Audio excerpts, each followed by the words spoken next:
ሰላም እንዴት ናችሁ? ውድ የስፖርት ቻናል ቤተሰቦቻችን የሰዓቱ መረጃ ደርሰውናል። አብራችሁን ቆዩ። ሰብስክራይብ አድርጋችሁ ስለ ዓለም ዋንጫ አንዳንድ መረጃዎች ደርሰውናል። ስለ ዝውውርም እንደዚሁ በዓለም ዋንጫ ምን ያክል ትርፍ ተገኘ የሚለው የበርካታ ሰዎች ጥያቄ ነው። በ48 ሀገራት 13 ቢሊዮን ዶላር ትርፍ አግኝቷል የተባለው ፊፋ እንግዲህ በዘንድሮ በ26 የዓለም ዋንጫ 13 ቢሊዮን ዶላር ማግኘቱን ይፋ አድርጓል።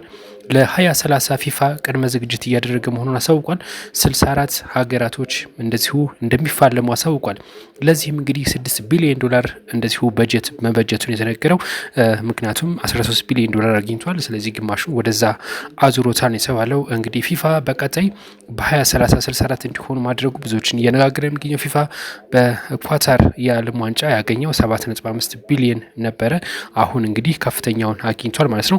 ክለቦችም ከፍተኛ ብር እንደዚሁ አግኝተዋል። ስፔን 51 ሚሊዮን ሚሊዮን ዶላር አግኝታለች። እንደዚሁም አርጀንቲና 34 እንደዚሁም ከ1 እስከ 4 ያሉት ከ20 እስከ 30 ሚሊዮን ዶላር አግኝተዋል። ሌሎችም እንደዚሁ ያገኙአሉ። የዓለም ዋንጫ እንግዲህ ፍጻሜውን ካገኘ በኋላ ትርፉም እንደዚሁ ሆኗል። በዓለም ዋንጫ የተለያዩ መነጋገሪያ ጉዳዮች ነበሩ።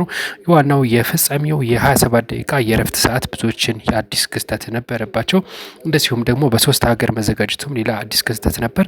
የዶናልድ ትራምፕም እንደዚሁ የአሜሪካውን ተጫዋች ቀይ ካርድ ያገኘውን ቀይ ካርዱ እንዲነሳለት ማድረጋቸው አዲስ መነጋገሪያ ጉዳይ ነበር። በዚህም ሆነ በዛ የዓለም ዋንጫ እንግዲህ ፍጻሜን አግኝቶ በ13 ቢሊዮን ዶላር ትርፍ አስመዝግቧል ማለት ነው ፊፋ።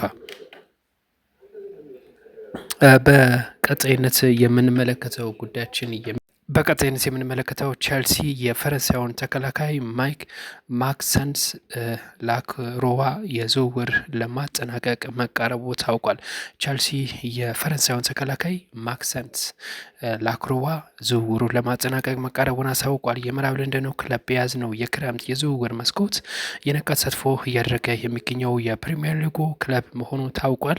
በሰማያዊዎቹ በ52 ሚሊዮን ፓውንድ እስከ 2032 የሚቆይ ኮንትራት ውል ቆይታ የክርስቲያን ፓላሱን የመሀል ተከላካይ ማክሰንስ ላክሮዋ ዝውውርን ለማጠናቀቅ መቀረባቸው ታውቋል። የ26 ዓመቱ ፈረንሳዊ ተከላካይ በዛሬው ዕለትም በኮብሃም ልምምድ ማዕከል በመገኘት የሕክምና ምርመራውን እንደሚያደርግ ተገልጿል የተባለው ይህም ድንቅ እንግዲህ ተጫዋች እንደሆነ ታውቋል።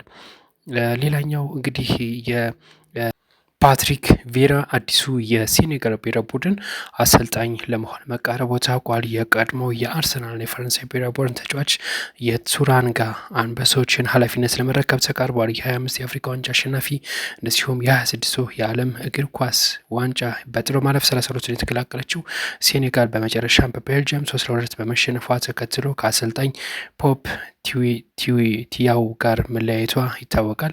እናም እንግዲህ አሁን አዲስ አሰልጣኝ ለመሾም ተቃርባለች።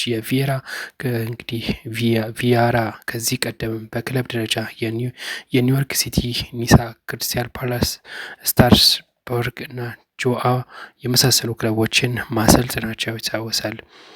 ሌላኛው መረጃ የሚሆነው ደግሞ የአንድሪ ፔሬሎ ቀጣዩ የጣሊያ ብሔራዊ ቡድን አሰልጣኝ ለመሆን መስማማቱ ተገልጿል። የቀድሞው የጁቬንቱስ እና እንደዚሁም የኤሲ ሚላን እንዲሁም የጣሊያን ብሔራዊ ቡድን ድንቅ አማካኝ የኔራ ዙሪዎቹን ኃላፊነት ለመረከብ መስማማቱ ይፋ ሆኗል። ፔሩሎ እስከ 2030 የሚያቆየውን የኮንትራት ውል ቆይታ እንደሚፈርምም የሚጠበቅ ሲሆን ዓመታዊ 1.5 ሚሊዮን ዩሮ ደሞዝ እንደሚያገኝም ተረጋግጧል የተባለው ጣሊያን ከ2014 በኋላ ወደ ዓለም ዋንጫ ለመመለስ አለመቻሏ የሚታወቅ ነው። በ2014 ነበር የዓለም ዋንጫ ያነሳችው። ቀደም ብሎ የስፔናዊውን አሰልጣኝ ፔፕ ጋርዲዮላ ለመቅጠር ያደረጉት ጥረት ባለመሳካቱ ምክንያት ነው እንግዲህ አንድሬ ፔሮሎን ለመቅጠር የወሰኑት ተብሏል። እጅግ እንግዲህ ለወሳኝ ይሆናል ተብሎ ተጠብቋል። ኒኮላስ ኦታሜንዳ ከብሔራዊ ቡድን ጨዋታ ራሱን ማግለሉን አስታውቋል። ኒኮላስ ራሱን ማግለሉ ብዙዎችን አናግሯል። የ38 ዓመቱ ተከላካይ በ139 ጨዋታዎች እና 17 ዓመታት ቆይታ በኋላ ከአርጀንቲና ብሔራዊ ቡድን ራሱን ማግለሉን ይፋ አድርጓል። ኦታሜንዲ በቆይታው በ4 ዓለም ዋንጫ ላይ እንደዚሁ ተሳትፎ ማድረጉም ታውቋል። በፈረንጆች 2009 ካደረገ በኋላ ባለፉት 17 ዓመታትን በአርጀንቲና መለያ አንጸባራቂ ጊዜን ማሳለፉ ይታወቃል። በ22 የዓለም እግር ኳስ ዋንጫን በ2001 እና በ2004 የኮፓ አሜሪካን እንዲሁም የፋይናሊስማን በአሰልጣኝ ሊዮኔል ስካሎኒ ስር ማሸነፉን መቻሉ ይታወቃል። በኳታር የዓለም ዋንጫም እንደዚሁ ከ36 ዓመት በኋላ ሀገሪቱ የመድረኩን ክብር ስታሳካም በሰባቱም ጨዋታዎች በቋሚነት መጀመር ችሎ ነበር። አሁን ግን ከብሔራዊ ቡድን ራሱን ማግለሉን የመጀመሪያው የአርጀንቲና ብሔራዊ ቡድን መሆኑ ታውቋል። ኒኮላስ ኦታሜኛው መረጃችን የሚሆነው የእንግሊዝ ፕሪምየር ሊግ ሻምፒዮኑ አርሰናል ከሜዳ ውጪ የሚለብሰው ወይም ሁለተኛ ማሊያውን ይፋ አድርጓል። ይህ በምስሉ የምትመለከቱት የአርሰናል የሁለተኛ ማሊያውን መሆኑም እንደዚሁ አሳውቋል ነው የተባለው። ተመችቷችኋል? እናንተ ይህ ማሊያ ምን አሳባላችሁ?